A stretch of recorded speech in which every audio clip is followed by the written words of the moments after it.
আপোনালোকে জানে যে অৰুণোদয় ৩ আঁচনিৰ ডিজিটাইজেশ্যনৰ প্ৰক্ৰিয়া সম্পূৰ্ণ হৈছে, কিন্তু প্ৰত্যেকটো সমষ্টিতে অৰুণোদয় ২ পাই থকা কিছু জেনুইন লোক ৩ আঁচনিৰ পৰা বাদ পৰিছে।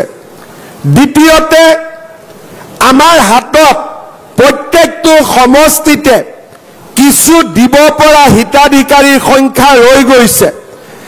আমি যাতে নতুন অৰুণোদয় অতি সোনকালে আৰম্ভ কৰিব পাৰোঁ, মই ডিব্ৰুগড়ৰ বিধায়কসকল আৰু আমাৰ কাৰ্যকৰ্তাসকলৰ সহযোগিতা বিচাৰিছোঁ, যাতে ৩০ জুনৰ ভিতৰত আমি অৰুণোদয় প্ৰক্ৰিয়া সম্পূৰ্ণ কৰিব পাৰোঁ।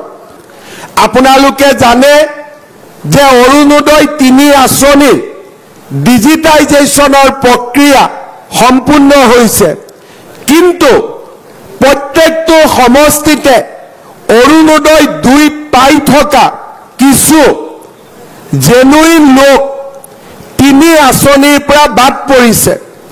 দ্বিতীয়তে, আমাৰ হাতত প্ৰত্যেকটো সমষ্টিতে কিছু দিব পৰা হিতাধিকাৰীৰ সংখ্যা ৰৈ গৈছে। আমি যাতে নতুন অৰুণোদয় অতি সোনকালে আৰম্ভ কৰিব পাৰোঁ, মই ডিব্ৰুগড়ৰ বিধায়কসকল আৰু আমাৰ কাৰ্যকৰ্তাসকলৰ সহযোগিতা বিচাৰিছোঁ, যাতে ৩০ জুনৰ ভিতৰত আমি অৰুণোদয় প্ৰক্ৰিয়া সম্পূৰ্ণ কৰিব পাৰোঁ। আপোনালোকে জানে যে অৰুণোদয় ৩ আঁচনিৰ ডিজিটাইজেশ্যনৰ প্ৰক্ৰিয়া সম্পূৰ্ণ হৈছে, কিন্তু প্ৰত্যেকটো সমষ্টিতে অৰুণোদয় ২ পাই থকা কিছু জেনুইন লোক ৩ আঁচনিৰ পৰা বাদ পৰিছে। দ্বিতীয়তে, আমাৰ হাতত প্ৰত্যেকটো সমষ্টিতে কিছু দিব পৰা হিতাধিকাৰীৰ সংখ্যা ৰৈ গৈছে। আমি যাতে নতুন অৰুণোদয় অতি সোনকালে আৰম্ভ কৰিব পাৰোঁ, মই ডিব্ৰুগড়ৰ বিধায়কসকল আৰু আমাৰ কাৰ্যকৰ্তাসকলৰ সহযোগিতা বিচাৰিছোঁ, যাতে ৩০ জুনৰ ভিতৰত আমি অৰুণোদয় প্ৰক্ৰিয়া সম্পূৰ্ণ কৰিব পাৰোঁ।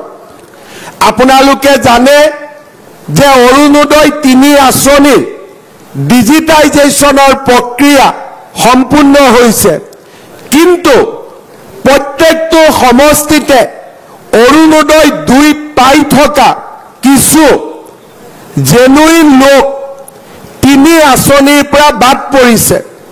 দ্বিতীয়তে, আমাৰ হাতত প্ৰত্যেকটো সমষ্টিতে কিছু দিব পৰা হিতাধিকাৰীৰ সংখ্যা ৰৈ গৈছে। আমি যাতে নতুন অৰুণোদয় অতি সোনকালে আৰম্ভ কৰিব পাৰোঁ, মই ডিব্ৰুগড়ৰ বিধায়কসকল আৰু আমাৰ কাৰ্যকৰ্তাসকলৰ সহযোগিতা বিচাৰিছোঁ, যাতে ৩০ জুনৰ ভিতৰত আমি অৰুণোদয় প্ৰক্ৰিয়া সম্পূৰ্ণ কৰিব পাৰোঁ। আপোনালোকে জানে যে অৰুণোদয় ৩ আঁচনিৰ ডিজিটাইজেশ্যনৰ প্ৰক্ৰিয়া সম্পূৰ্ণ হৈছে, কিন্তু প্ৰত্যেকটো সমষ্টিতে অৰুণোদয় ২ পাই থকা কিছু জেনুইন লোক ৩ আঁচনিৰ পৰা বাদ পৰিছে। দ্বিতীয়তে, আমাৰ হাতত প্ৰত্যেকটো সমষ্টিতে কিছু দিব পৰা হিতাধিকাৰীৰ সংখ্যা ৰৈ গৈছে। আমি যাতে নতুন অৰুণোদয় অতি সোনকালে আৰম্ভ কৰিব পাৰোঁ, মই ডিব্ৰুগড়ৰ বিধায়কসকল আৰু আমাৰ কাৰ্যকৰ্তাসকলৰ সহযোগিতা বিচাৰিছোঁ, যাতে ৩০ জুনৰ ভিতৰত আমি অৰুণোদয় প্ৰক্ৰিয়া সম্পূৰ্ণ কৰিব পাৰোঁ।